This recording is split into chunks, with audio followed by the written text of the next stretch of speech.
Yep, so here we are. It is Friday night in the hellscape that is the land of COVID. This is Tony. This is Todd. Allegedly. And this is... Allegedly. We don't know anymore. No. Can't be certain of anything nowadays. This is the return of the Getting Off Topic podcast. Oh. Air horn. Annoying DJ sounds. I don't even know. I still haven't had time because I've been working all damn day. I don't know if I want to dig up the old piano jaunty music we had, or if I should just go for something fresh and more exciting or something. I don't even know. But I guess I'll figure that out. Go with this your weekend. heart, man. Go with my heart.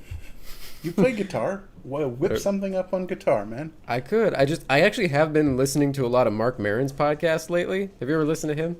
Nah, that's one of the podcasts that I never picked up. Oh, I finally did. I mean, he was like one of the first people to do it. I think he was the first. It was him and Adam Carolla. The first, yeah. But he plays a little electric guitar every episode. It's kind of cool. That's how he closes out. But yeah. I did not think we would be back, but here we are after... Actually, I looked it up. Our last episode, I mean, minus the sort of weird test run that we did like 2 months ago or something, we hit record last, which would have been episode 167 of the original run, June or July 2017, I believe. Yeah, that sounds about right. That's when I was still living with you guys. Oh, there it is. 3 years ago. Yeah, July 23rd, 2017, episode 167, Thor's Windmill, which I'm pretty sure was a dick joke. Wasn't all of our titles pretty much dick jokes? Probably. I really enjoyed. I did. Our Instagram account still exists, and I kind of gained access to that again. Kind of brought it back up. Yeah, the episode titles. They were always pretty good. Usually they were pulled from something one of us said.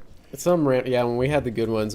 Some of the early ones are my favorite ones. Back when we were still feeling very fresh and creative. When the prime rib directive. That was a good one. We were talking Star Trek and that awesome barbecue place in Huntington Beach that you made us all fall in love with. Yeah, those good Which, times. by the way, they closed and then reopened under a different name. It's the same owner, but they did reopen under a different name now. Oh, wow. That was good. That was good eating. Yes. That was really good eating. I miss that place so much. I haven't been there since, I think... No, I did go there one time when I came down to Orange County for a job interview. I went there, and it was just as good as ever. But that's the only time that I've had it in like the past 3.5 years. I wonder if I could even handle that much meat. I mean, I never went full vegan like Meg did. You can't handle your meat anymore?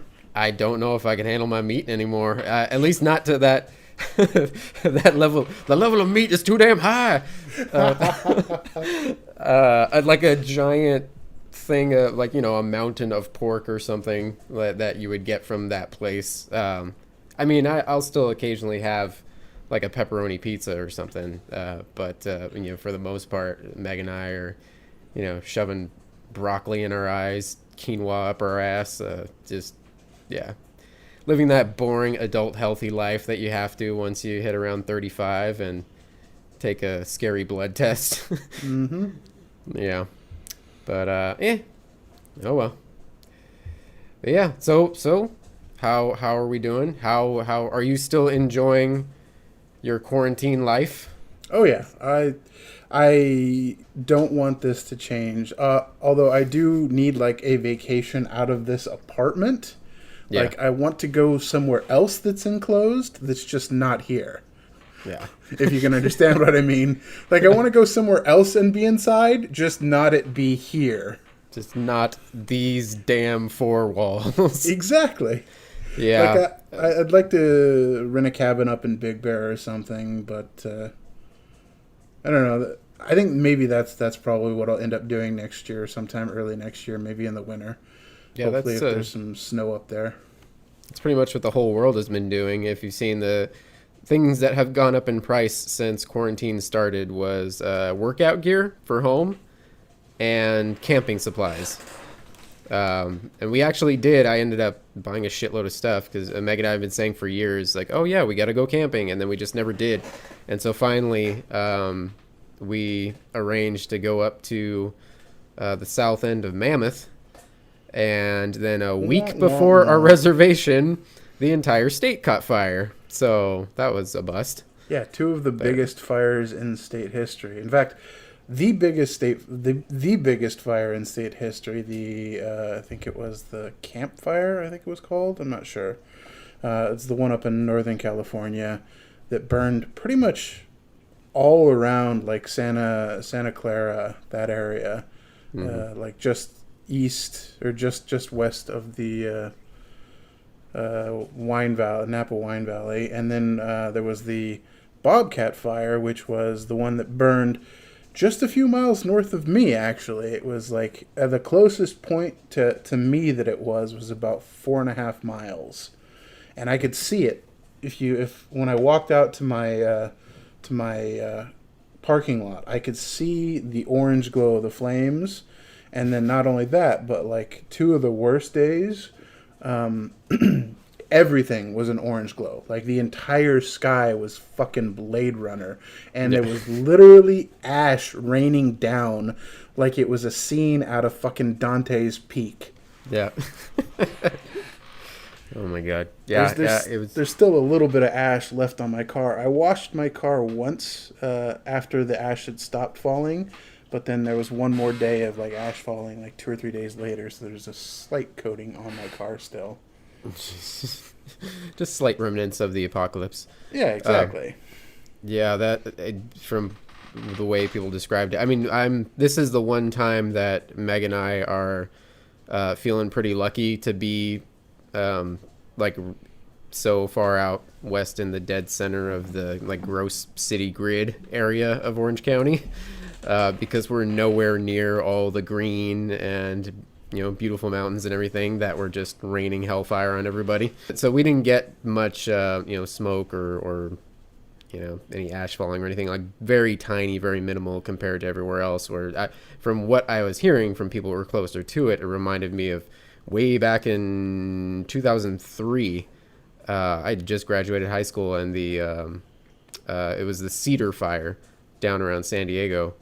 That was a huge one, and it was like right in our backyard. So it was, and I was actually working for the grocery store. I was working for Vaughn's, and we had a union strike. So I was out on the picket line with the apocalyptic like fire sky, just nothing but gray and red and orange, and ash raining down on me, getting paid like $8 an hour from the union to strike. Wow. My first experience with Wildfire was actually down in San Diego. So there was the fire you were talking about, and then there was like 5 years later in the 2008-2009 fire season, there was the big fire that hit like the Poway area. Yeah. And I can't remember the name of that fire, but that fire was big because it was actually starting to come down into like the Mira Mesa, Sorrento, and Kearney Mesa areas. And if you remember The Office down in San Diego, it was right on that big, long canyon that went all the way past Black Mountain up into Poway. And that fire actually started to come down that canyon, so they actually evacuated the call center for a bit. And I was out of the call center for 3 days. I was actually one of the first 6 employees to come back to the call center once they started opening the call center back up. It was me and the overnight team. We came in first, and good Lord, was that nuts. Like, it was nonstop, back to back. There was like air purifiers every like 6 feet, so it sounded like a literal wind tunnel in there. Like, the customers couldn't hear you. You couldn't hear the customers, and you're still supposed to be trying to help people. Like, that You was sound awful. trying to do customer service like out on an airplane hangar. Pretty much. Or on the runway. And it's not like the evacuation warning was completely lifted. Like, there was still an evacuation warning that we could be evacuated from the call center again at any moment. Good times. Yeah. Good times to be working for corporate America. Jeez. Well, yeah, like you, I've definitely been enjoying and feeling very blessed to be. I mean, in all seriousness, yes, to be working from home this whole time. And like you, I don't want to go back to the office. I don't need to. This works. I hope they see that it works. And yeah. But anyway. Unfortunately, our company is too old school. Our CEO would have to retire or die for it to happen. Yeah. Like, well, there's anyway. all kinds of tech giants in San Francisco and that kind of that are based in that area that have already said, okay, well, we're just going to make this permanent. Yeah. Pandemic or not. This is going to be the default state of things. Yeah, Jack Dorsey, I think his name is, the CEO of Twitter, whoever he is. Yeah, he was one of the first to come out and say, like, yeah, this is great, this works. I mean, they're probably like saving a bunch of office space money and stuff. So they were like, yeah, we'll make this permanent. And I actually today, this afternoon, I was farting around on Facebook, and in one of my finance groups, some young dude from San Francisco, some tech guy, said like, hey, my company just decided to make work from home permanent, so I'm moving to San Diego. You recommend any good spots around town? I'm like, you son of a bitch. Like, congrats, but I hate you. Like, that is the absolute dream. Like, if I could keep my current wages right now, and our company says, okay, it doesn't matter, the office is not coming back. So you will forever be remote, and there's no requirement to come into the office ever for any reason. Mm-hmm. I would move to like fucking Montana or Wisconsin in an instant, just because. Not that I want to leave California. I love it here. I love being in Southern California, but I will never get ahead. I will never get ahead when I'm paying just as much rent here as somebody that owns a mansion on 5 acres in Wisconsin. Uh-huh. In fact, I'm paying there's a popular streamer that I watch every now and again, and he had just bought a house in Wisconsin right on a lake. It's like a 7-bedroom house on 2.5 acres, something like that. He's paying, his mortgage is less than half of what I'm paying on rent for a 700 square foot apartment. Living in California hurts. It does. Why do we do this? Why do we do this to ourselves? To be fair, though, it does freeze, like literal freeze, not California. Oh my God, it's freezing. It literally gets below zero there sometimes. Mm-hmm. So there's that to deal with. But also we have fires to deal with and earthquakes. So yeah, you can freeze or be on fire. Yeah, it's a trade. Yep. This is the world we live in now. You get one or the other. You don't get the nice happy in between. Exactly. Oh yeah, and there was that. Did you feel that big earthquake we had a couple weeks back? It was actually closer to you than it was to me, I think. Yeah. I think I don't even remember what time of day it was. Actually, it might have been night because I think me and Meg were just chilling in front of the TV. Yeah, it was later at night, like 11, 12 o'clock, I think, something like that. Meg says hi, by the way. Hi, Meg. She doesn't want to get in front of the camera. I mean, this will be a podcast, just an audio podcast eventually anyway, but yeah, well, now that we've griped sufficiently like old people that we are. Hey, we're both in our mid-30s. We have to do that. That's just like the law. If you're a mid-30s white male, I mean, I guess I'm close enough. You count as a white male. I guess I'm close enough. Yeah. I guess that's just what life does to you. But that's kind of why, part of the reason I wanted to restart this thing. I've been thinking about it for actually long time, even before quarantine and COVID and everything, just because, I don't know, because I was bored. And it's just nice to, especially now, talk about things of the nerdy variety, whatever random things we want to talk about that aren't the political landscape or Debbie Downer COVID. Yeah. I'm so winded. I mean, I'm just to the point of, I was telling Meg the other day, like, I'm at the point where any political conversation just leaves me feeling like 100. Like, just sucks the life right out of me. Like life sapped out of me. Like I just drank from the wrong grail. Like I can't do it anymore. I mean, ballots in the mail. It's done. The deed is done.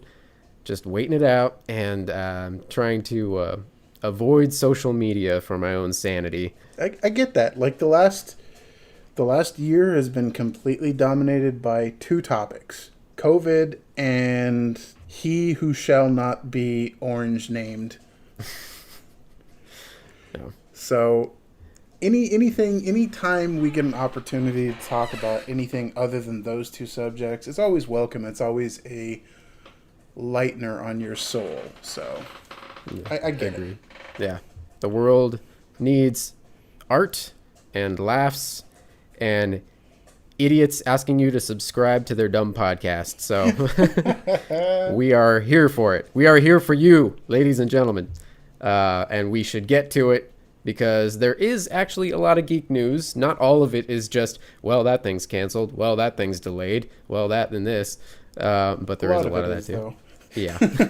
Well, you were just saying before we hit record that you were diving back into the world of Trek, and there is so much Trek to go around. They're going like Lord. they're going full Disney Star Wars right now, aren't they? They're like, we're gonna have Disney Marvel, not even Star Wars. They're going full on fucking Marvel at this point. Yeah, another TV show. What's that random side character? Give him a show, and then we're gonna have a movie every year. It's gonna be great.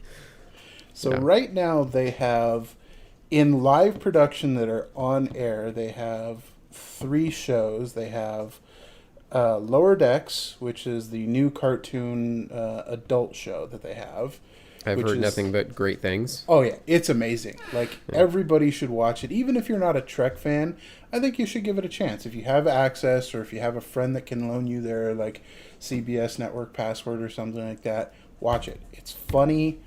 If you love TNG Trek, if you love stuff that's like Rick and Morty style-ish, like there's a lot of Rick and Morty humor just toned like way down, way down, but there's not a lot quite as depraved. Yeah, there's no depravity in it. It's just like a random monster will swallow somebody. This happens in the first episode, so it's not really that big of a spoiler. And then they go with all of that, and then just the animation style and all that good stuff. And the characters are like exaggerated to the 10th degree type thing, and it's that kind of fun. And then we also have Star Trek Picard, which came out at the end of last year into the beginning of this year, which was, I thought it was a great show. There's like division in Trekdom over Picard. Yeah, I heard it had a different vibe to it or something that some people loved, some people didn't appreciate. I still haven't watched it. Yeah, it's a more serious, and it's sort of a like almost like a spy show type thing. Not necessarily a spy, but like a undercover, like Picard PI, Jean-Luc PI. What was the name of his? He had his holodeck private eye character he always loved to play. Oh, what was Pop that? Quiz Hotshot. I don't even know. I don't remember. Dick something, whatever. PI. Yeah, but it was. I don't know how to explain it. It was sort of like this mission. It was a Mission Impossible. The mission is disavowed. Star Trek is, or the Federation will not support you type thing. If you get caught, you're on your own. You can't. your Star Trek Admiralty does not carry any weight anymore type thing. So that was that style, and then you have now Discovery, which just launched its third season on Thursday, was the first episode, and it was actually pretty good. It's more of the JJ style Trek with a lot of shaky cam and lens flare and just like shiny new tech everywhere and all kinds of craziness going on. So the younger you are, the more you'll love it. Yeah, pretty much. Yeah. Like, I liked it, but I was thinking for like the entire, there's a big battle scene that takes like, I don't know, 10 minutes or something like that. The entire time I'm like, would you stabilize the motherfucking cam? This is not the Bourne Identity, you motherfuckers. God. You are not Jason Bourne. Stabilize the fucking cam.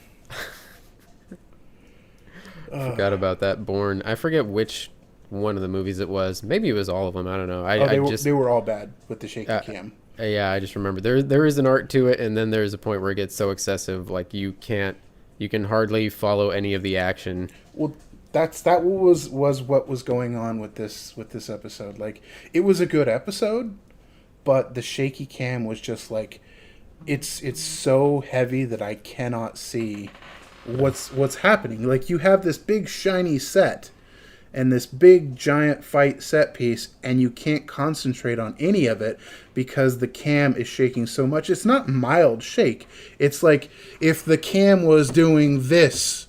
Like, I know this is not playing with the podcast because nobody's going to be able to see that, but I just moved my webcam around a bunch. Yeah, basically if the camera operator was having a grand mal seizure. Exactly. While filming. Yeah, so they've got that. They've got they were even doing a Captain Pike show spin-off of Discovery because he was in the first season or two. So that's the next phase. The next phase is they have 3 shows currently in production. So they've got 3 active shows, and they've got 3 shows that are in pre-production. They have, I forget the name of it, but it's a kids show on Nickelodeon with, the recent news with this one is Janeway has been confirmed to come back for that show. She's going to lead her voice as Janeway. It's about kids who find a broken down, abandoned spaceship, and they go on adventures. So I don't know how Janeway's going to relate to that. Maybe she's like the commandant of an academy or something, or maybe she's related to one of the kids. I don't know how that's going to come into play, but there's that show. And then we have Star Trek Prodigy. That's the name of it. Right, and then, the second one is Star Trek Strange New Worlds, and that is with Captain Pike. It's Anson Mount is the actor that plays Captain Pike. And Rebecca Romaine is in it as his number 1. Oh, neat. The guy that played Spock in the Strange New Worlds is, or in Discovery, is coming back for Spock in that. So it's going to take place during the second 5-year mission of the Enterprise with Pike in it, with Pike on the helm, basically. So it's going to take place after Discovery Season 2, but before Kirk takes over. Kirk, I don't know if he's going to be a part of this show. He might. There have been rumors that he's going to be like a lieutenant or something on the Enterprise, but there's nothing confirmed yet. You know, I thought for a moment that after Infinity War and after Warner Brothers tried to give DC their whole universe, and it, to much mixed success, although they have been kind of correcting course a bit with some solid standalone films, even though it still seems a bit shaky or whatever. I thought, for a while it might... I thought for a while maybe we have reached peak superhero films and Hollywood would kind of start to calm down. I mean, Marvel's still going to go nonstop no matter what, to infinity and beyond. But as far as superhero films in general, I felt like Hollywood was going to calm down and be like, okay, Marvel's going to do their thing. We're all going to move on to the next trendy thing or whatever. And it's pretty damn clear that now we are in peak connected universe land. It doesn't matter what it is, whether it's comic books or Trek, Star Wars, Jurassic Park now has like spin-offs coming out their ears. They have a kids show. They're going to have a kids show on Netflix or something. No, it's already on. I think it's on... Oh, yeah, it's on Netflix. It's Camp Jurassic or something like that. AMC is digging their heels hard into The Walking Dead. Did you watch the new Walking Dead show? I have not yet, no. I think it's recorded on the DVR. But that was going to be their season 10 finale, which was supposed to air like back in March or April, I think, and then got delayed. So they finally aired that, I think, this past Sunday. And now it's going to be kind of like a extended season. They're going to take it a quick little break, I think, through the winter. And then they're going to have more episodes released for an extended season 10 early next year.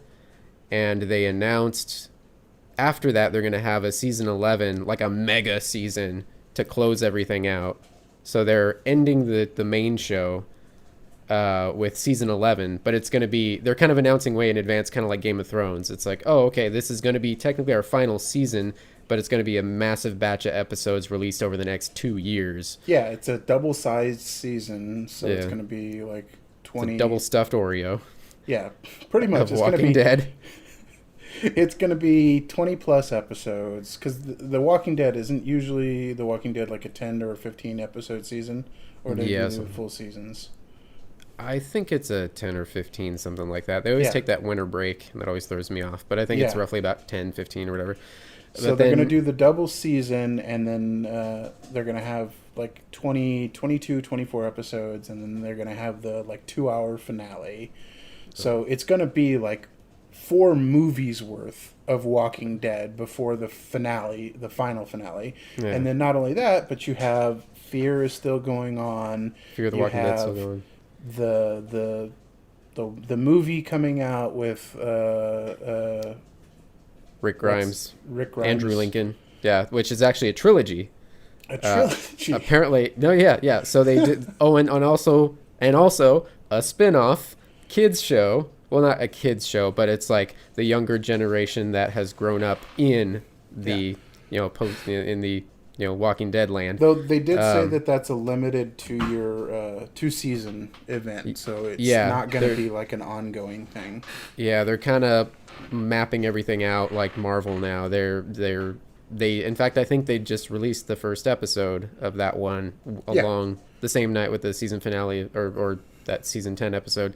So they started that, and that's going to be a bridge into the Rick Grimes trilogy eventually. Oh, so he's going to find these kids, and he's going to have to mentor these kids. Yeah, and that's how it's going to tie in. Maybe, yeah. Well, I know they're talking a lot about. I haven't watched it yet. I'm trying to avoid spoilers as best as I can, but I have seen little bits that they're getting more into that some sort of like militaristic group that is kind of got their eyes and ears everywhere. There's been little hints of them in the main series for quite some time now, but now they're going all in, and I think that's where this group of kids or teenagers, whatever, originate. They're a part of that group, and that's, I don't know how long it's been since you followed the series, the main series, but that's Forever.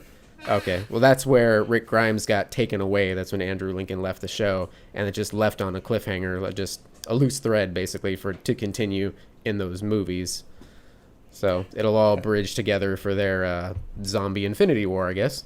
And then back to the original topic we were talking about. There's still one other Star Trek show coming out. What else? Star Trek 32, dealing with Section 32.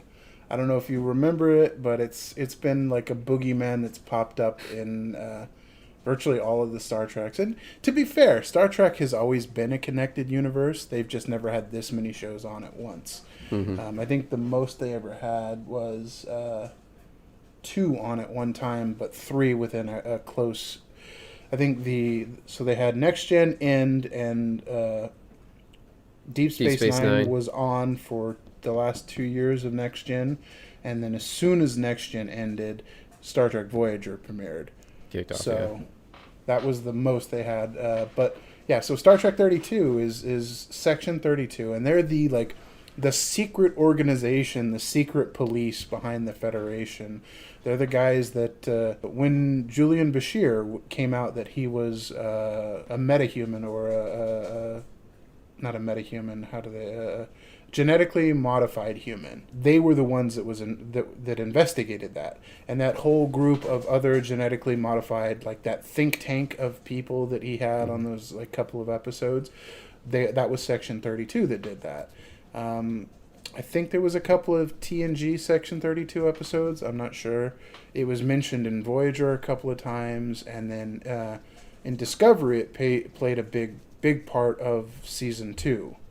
So there was more of that in Season 2 of Discovery. So it's Section 32 is the shadow organization that's been in the Federation since its beginning. I'm trying to remember. It's been a while since I played the Mass Effect trilogy, but there was that shadow organization. There's always a shadow organization and whatever. Yeah, some militaristic. Anytime there's a futuristic society, there's always a shadow organization behind it. Yeah. With some mad scientists or some extra military power or whatever. Yeah. Yeah. All right. Well, God, that's a lot of Trek. That is a lot of Trek. And there's still talk. There's still talk of a J.J. Abrams Trek. There's still talk of a J.J. Universe Trek movie still coming out. Yeah. And there's also rumors that they might have a couple of the J.J. Universe guys appear on Strange New Worlds as sort of a mirror universe type thing. Mm-hmm. So that's been rumored as well. I would like to see just at least one more of the JJ crew movies. Because that would be number 4. They've paid their dues. Like, they should just be having fun now and like time traveling and saving whales and shit. Like, that's what you do when you get to 4.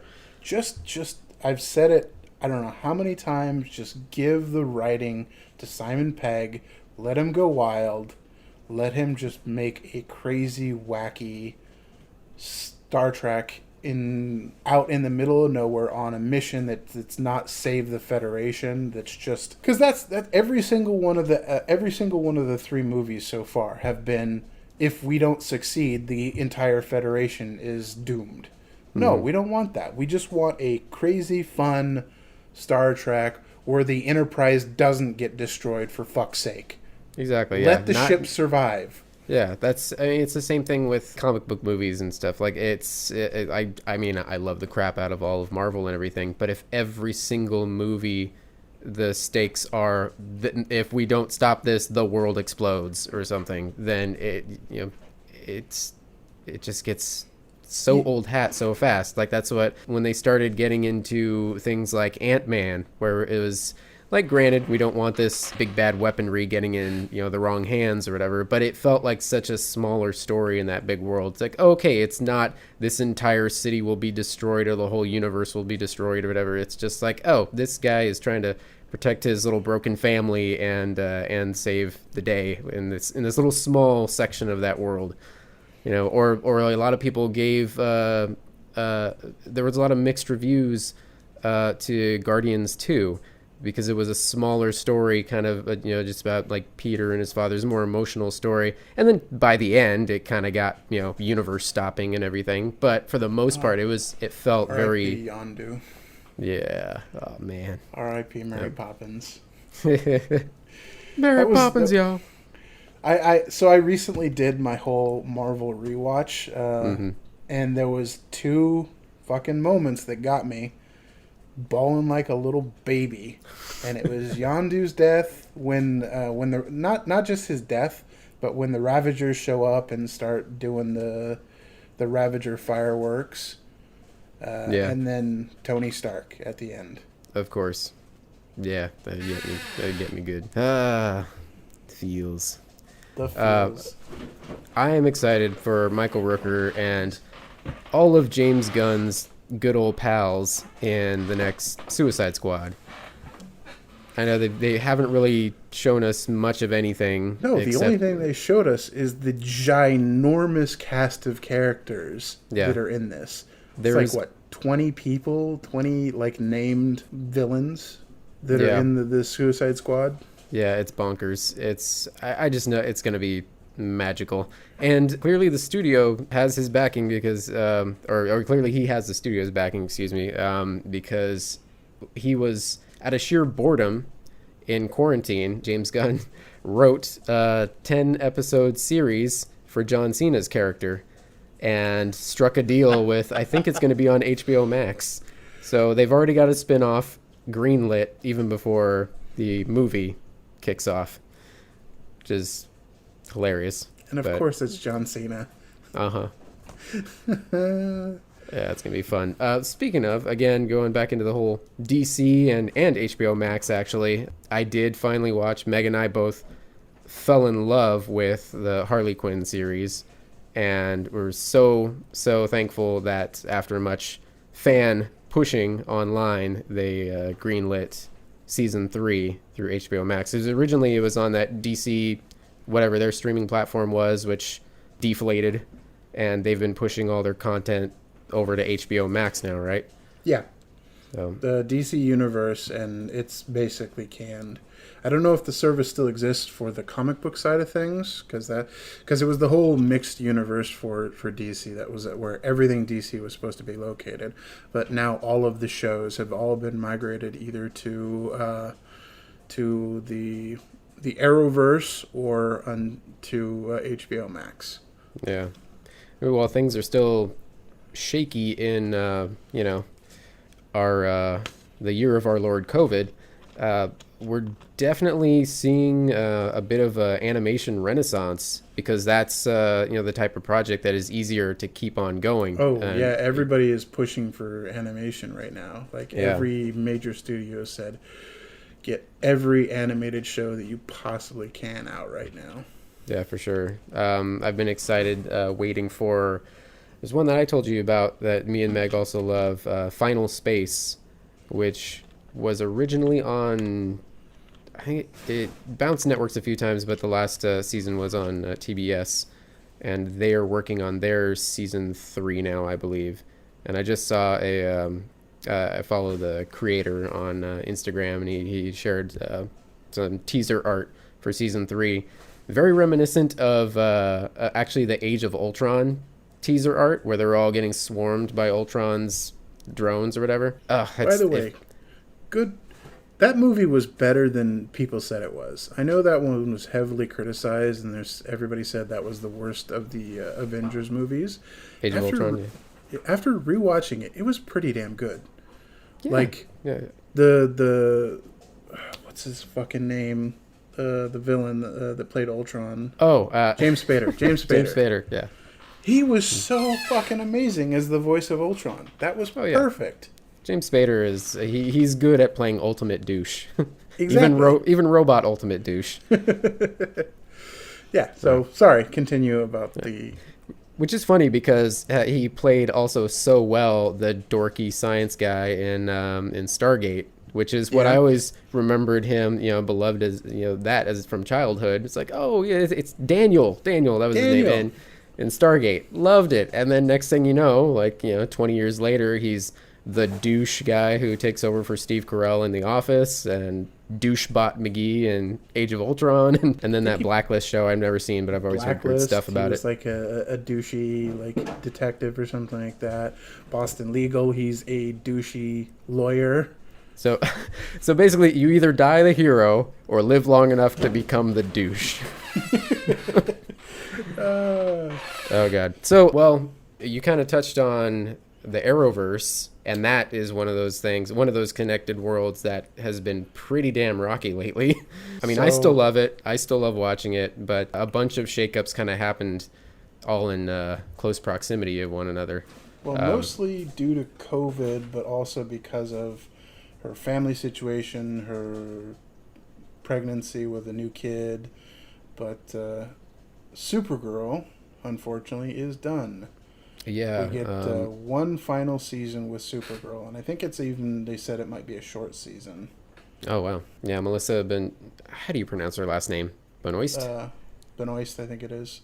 Yeah, but yeah, that one's a bummer. That was one I really liked. I mean, I still advocate the just consolidating everything into one Justice League show, just like the cartoons, just like the Bruce Timm cartoons back in the day. So you could just have, the actors kind of freed up time. They don't have to spend so much time dedicating.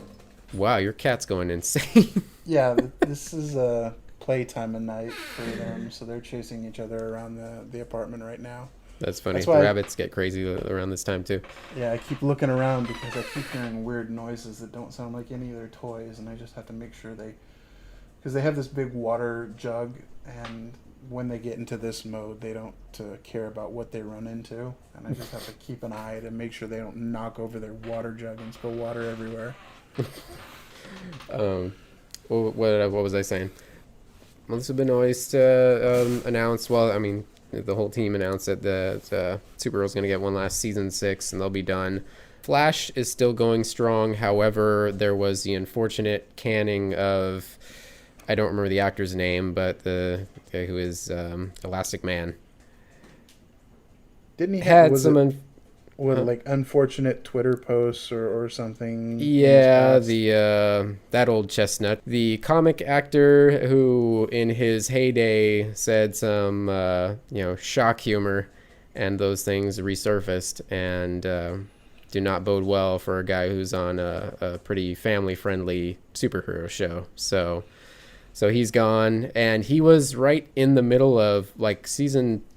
The hell season are they on now? 7 or something? He was it was like his big storyline where he kind of meets a love of his life or kind of on again, off again rogue of the group. I don't remember her name off the top of my head now, but yeah, they're going to somehow right around that.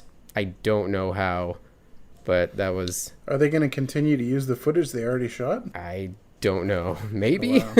We'll see. I mean, if they've already filmed half the season, that would be a lot of reshoots they'd have to do. Yeah. That's what I was saying about. I'd still advocate that it's the universe has been running long enough where they could just consolidate all these shows into a single Justice League show. So you could have like the Arrow team doing this stuff, every now and again. You could have the Flash team. You could check in with all these different teams every once in a while, and then maybe occasionally have the big group meet up, so frees up the actors for other projects. They don't have to be like stuck doing 14-hour days or whatever, 7 days a week, nonstop, trying to produce those 24 episodes or whatever a year. And you could have your Arrowverse Lower Decks, where it's just the teams together. just the B squad, without the heroes. Just the sidekicks. Yeah. But yeah, you were saying now the DC streaming service was just pushing their stuff out elsewhere, and they put Swamp Thing in the lineup for the CW, I guess, coming this next year. They're basically just going to re-air it, I guess, the one season. I don't know if that's because there's possibilities of there being more. I still haven't watched the Swamp Thing season, the one season, but I heard amazing things about it, and everybody was just shocked that it was canceled, and then it was revealed that it was due to tax reasons. They were filming in Georgia, I believe, or something, and they were expecting some sort of tax breaks to cover the production, and that fell through, and they just canned the whole show. Yeah, I think it's just money. I think it's just to get more eyeballs on the show to generate more funds to pay for it, basically.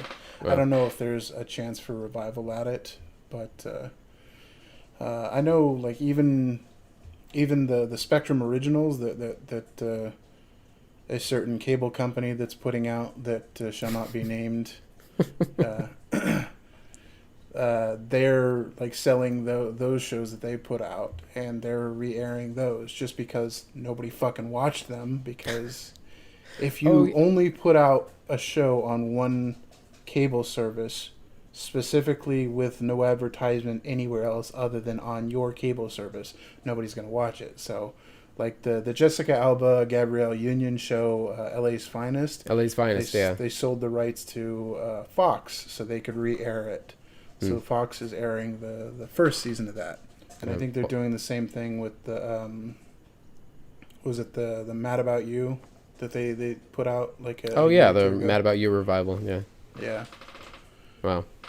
Well, we are definitely in no shortage of TV. God, I can't even think of everything that Meg and I have binged since the beginning of the year. Schitt's Creek, which is amazing if you haven't watched it. Finally watched The Good Place. That was fantastic, and all 4 seasons of that are on Netflix now. We went through all 10 seasons of Adventure Time from start to finish. Yeah, that was definitely, we started that one. That was one of the first ones we started, especially when quarantine hit, and everything was kind of, again, getting kind of dark and dreary. Like, you just scroll through the headline, doom scrolling, as the kids say. Just nonstop glued to your phone and just reading the depressing news about COVID or whatever. You're just like, God, I just need to be in a happy place for a while. So that became our happy place, Adventure Time. We'd watch a few episodes right before bed every night, and that definitely helps chill you out. That's been my audiobooks. Is been my happy place. Like, this year alone, I've listened to The Martian, all of the Harry Potter books, Lord of the Rings. Wow. What else? Like a couple of Star Wars novels, and I've listened to them multiple times, simply just because I need the decompression right at the end of my day to be able to fall asleep. Yeah. Like, you need to get that shit out of the COVID and the politics out of your mind. Otherwise, your brain just never shuts up. Yeah, you need a cleanse. You need basically a TV heavy dose of fiber to push out all the bad. you need lighthearted Harry Potter without the transphobia. Yeah. Jeez. Yeah. Oh, on the flip side, we just finished, I told you should check out Corporate on Comedy Central.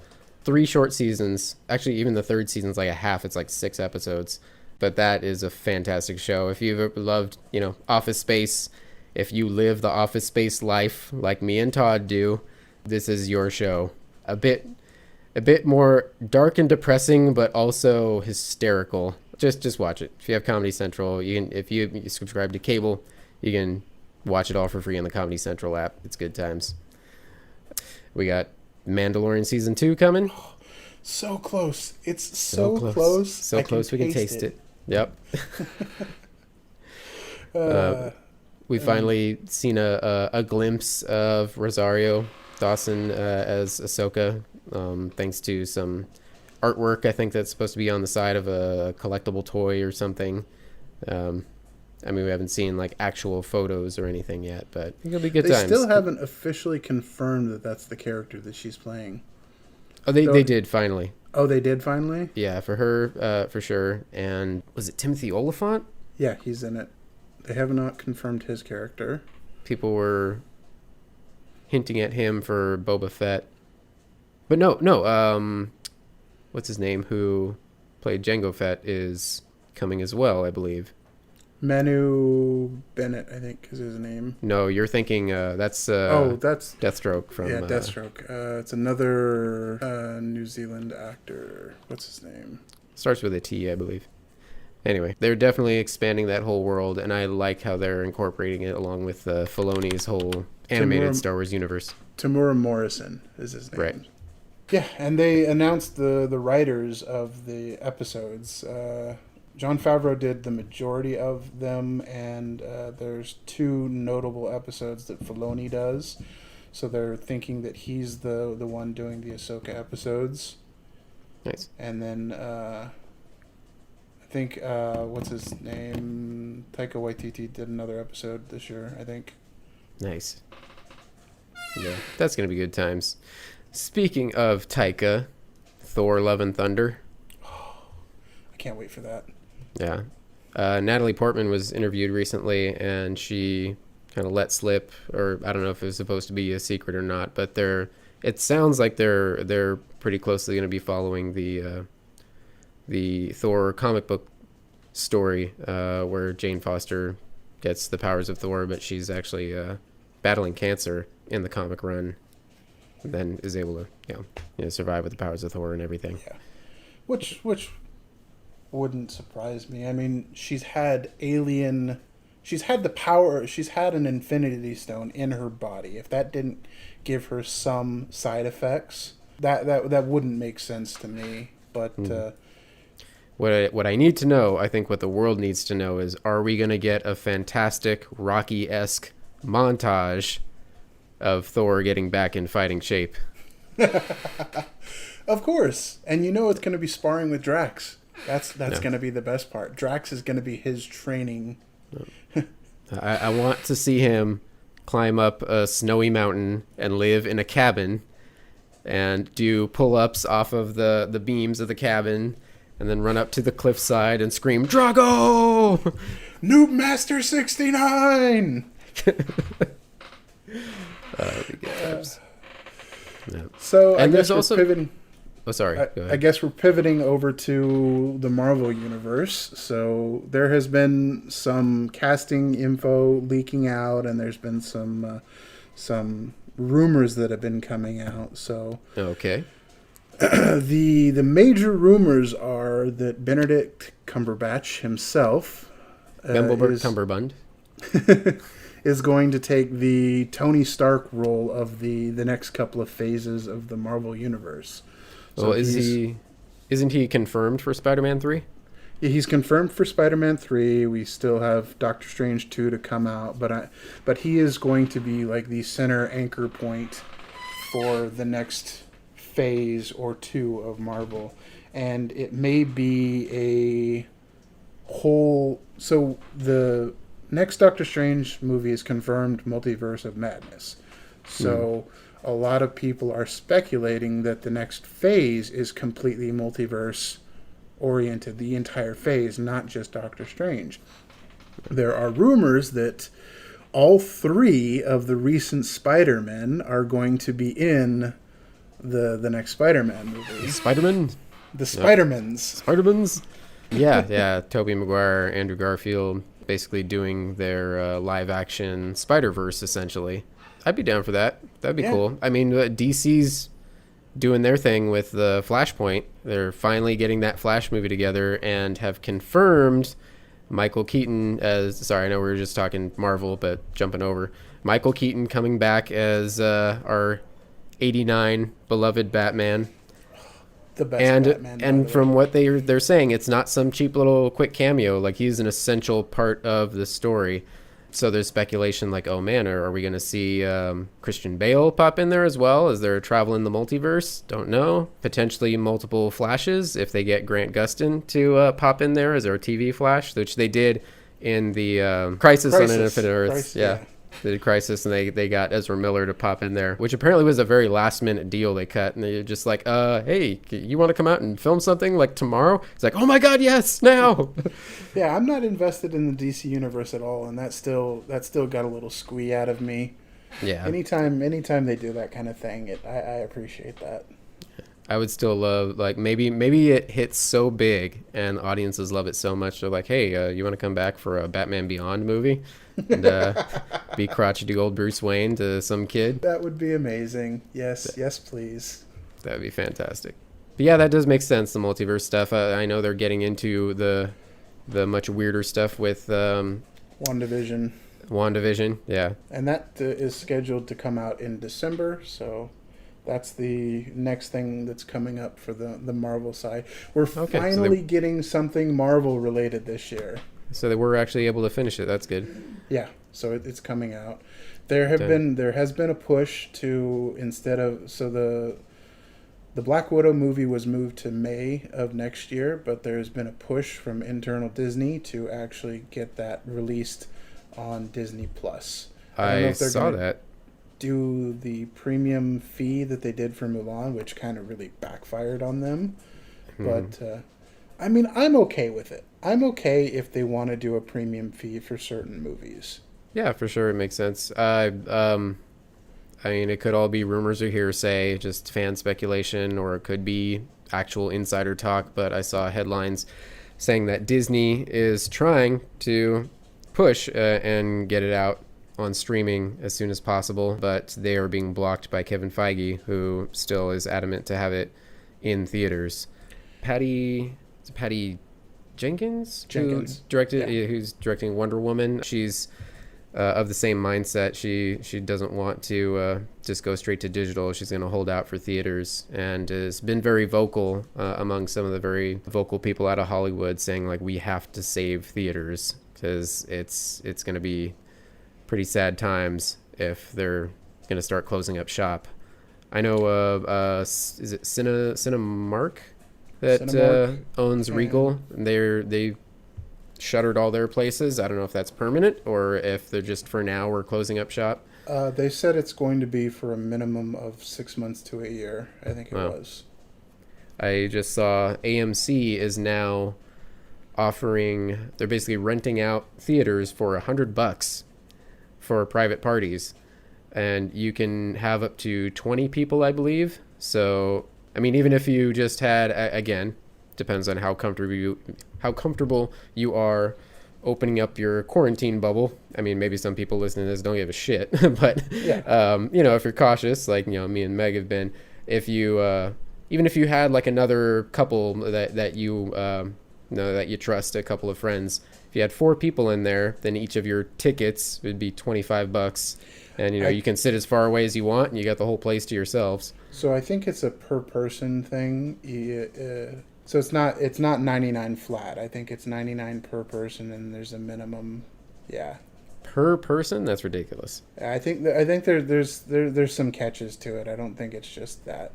But still, like the idea of being able to go into your own private theater and watch whatever the fuck you want that's on their approved list. Yeah. And then possibly play some like Mario Kart or something. That would be on rad. a big screen. That would be fucking rad. Amazing. Yeah. Well, one thing that is alive and kicking and not going anywhere anytime soon are the drive-ins. Which is amazing. I can't believe they're coming back, I love it. It's pretty fantastic. I mean, it's like, I get it's sad that, the big movie houses are, in some dire straits. I mean, they were even before COVID, because everybody's got a big screen TV at home. Everybody's got streaming services up the wazoo. Like, it takes a lot. It takes a big blockbuster movie, like a Marvel movie, to get people to even bother to go out to the theaters. And even then, they make most of their money off of, popcorn and concessions and stuff. So, I don't know. But, it's not like it's the end times. I mean, things will just evolve and change. And in this case, just a wacky sort of thing that nobody expected to see coming. Drive-ins are seeing a revival. And, we went, Meg and I, like drive-in events, not just movies. Meg and I went to Hollywood Babylon's 10th anniversary show. Thank you to my amazing sister who got me the ticket for my birthday. But yeah, they loaded up people. You just show up in a drive-in in your cars.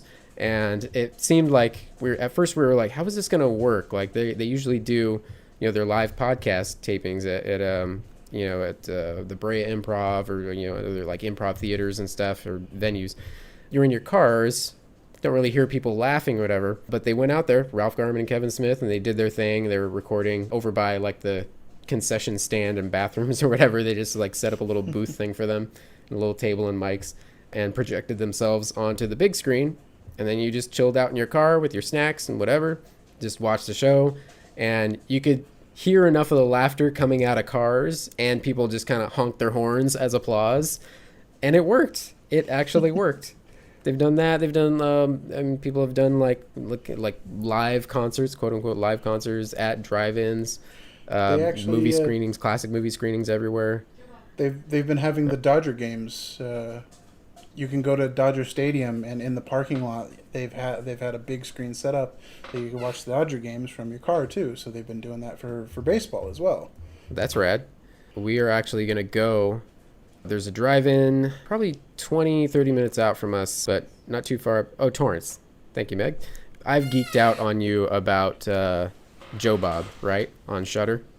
Oh, yeah. You did. I think the last time we did the podcast or we did the test run. Yeah.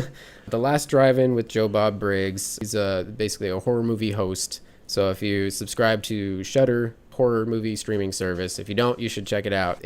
I think it's worth the price just for him. Essentially, kind of like an Elvira or whatever. Like you watch a movie along with him. They take breaks, And instead of cutting to a commercial or whatever, they cut to him in this little like trailer park drive-in setting, and he's just telling you, behind the scenes stuff about the movie, or the significance of it. And it's everything from like nice like horror movie classics like Hellraiser and stuff, even to like weird obscure B movies. But he does shine an awesome light on all of them. Like even if it's like some weird B movie that maybe has horrible acting or horrible effects or something, he kind of goes into the depth of it. It's like, here's why this is important for horror cinema and beyond and everything. It's pretty cool. So he is doing a live drive-in event, Joe Bob's Haunted Drive-In. He's doing a little drive-in tour. They've only posted a couple nights at the end of October, but I think they're going to do more nights if they get enough sales. But they're having people submit little indie horror films. Nice. Just they're just locally sourced artisanal indie horror films, and they're just gonna do a little horror movie night screening, and they'll be hosting it at the drive-in on the big screen. They'll be there, signing autographs, and it's gonna be a good time. We're gonna go.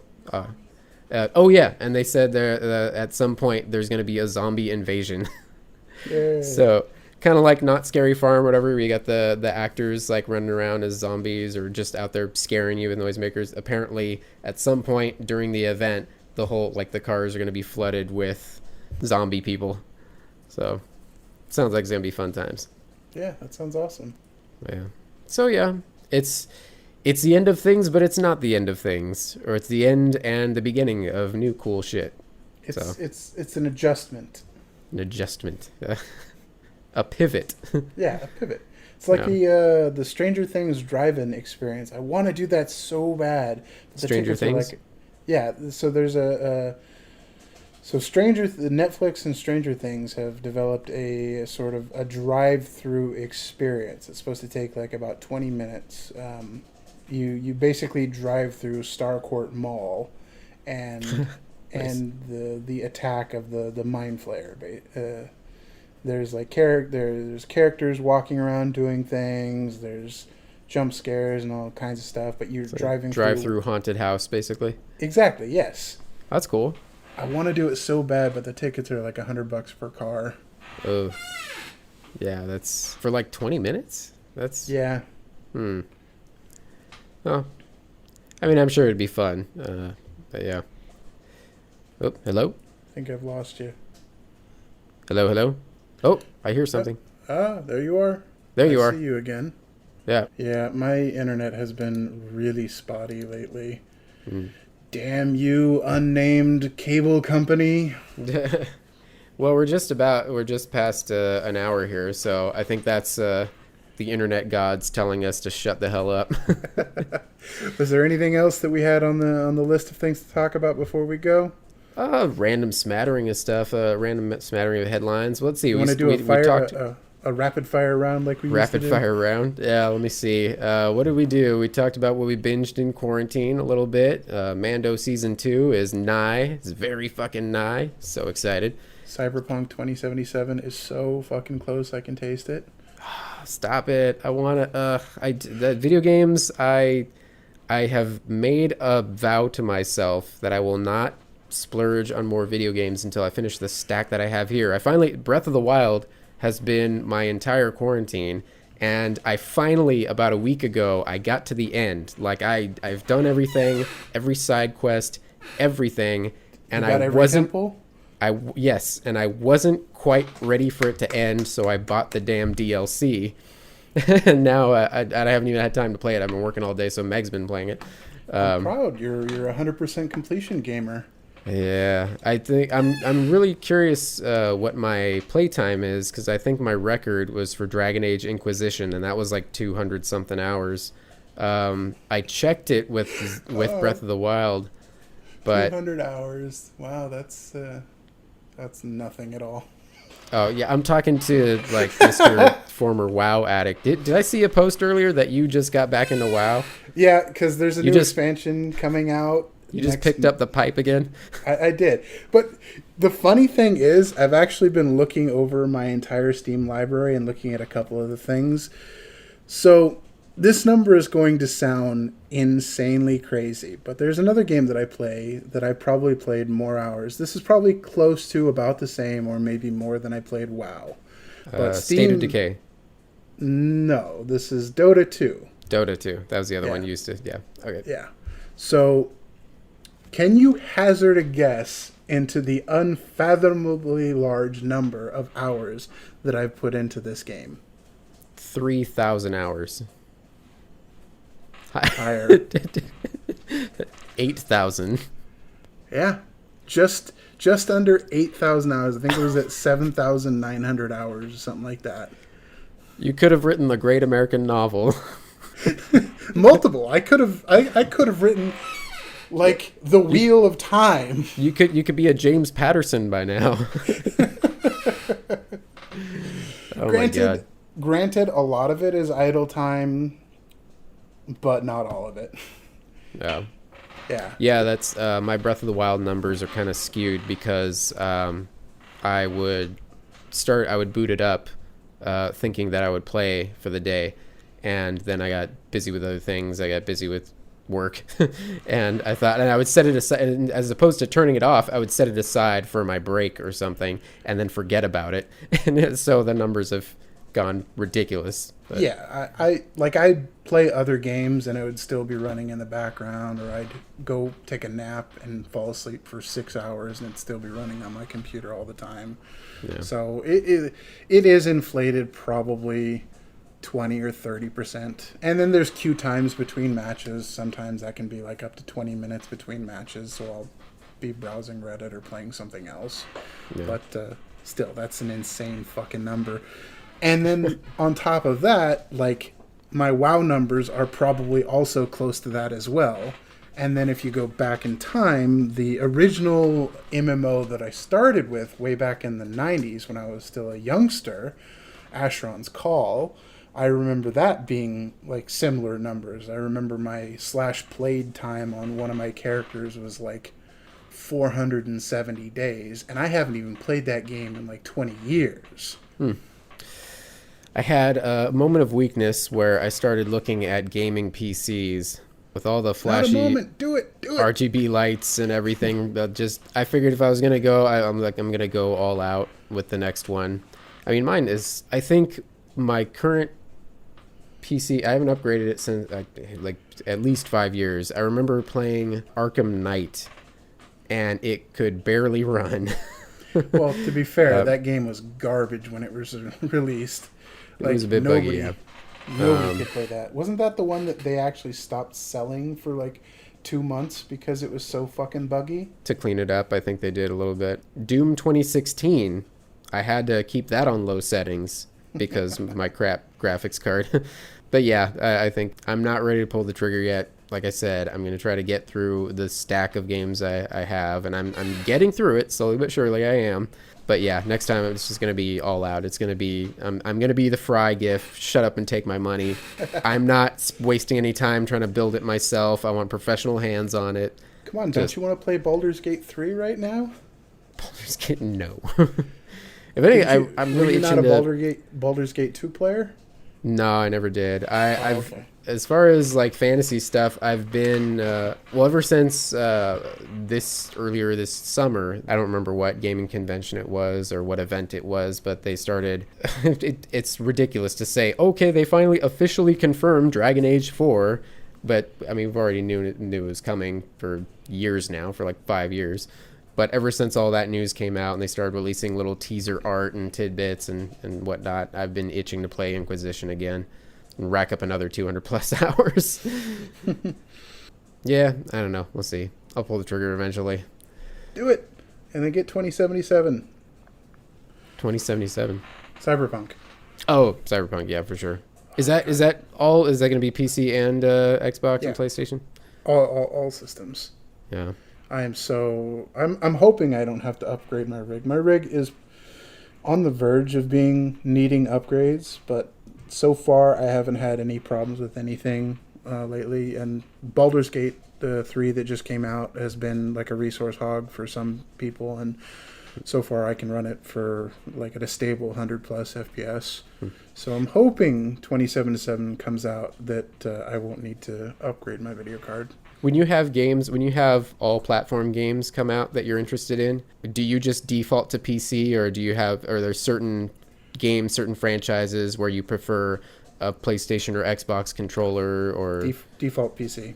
Default to PC. So earlier, actually last year, Borderlands 3 came out. I don't know, are you a Borderlands player at all? Did you play Borderlands? I actually own it in my Steam library.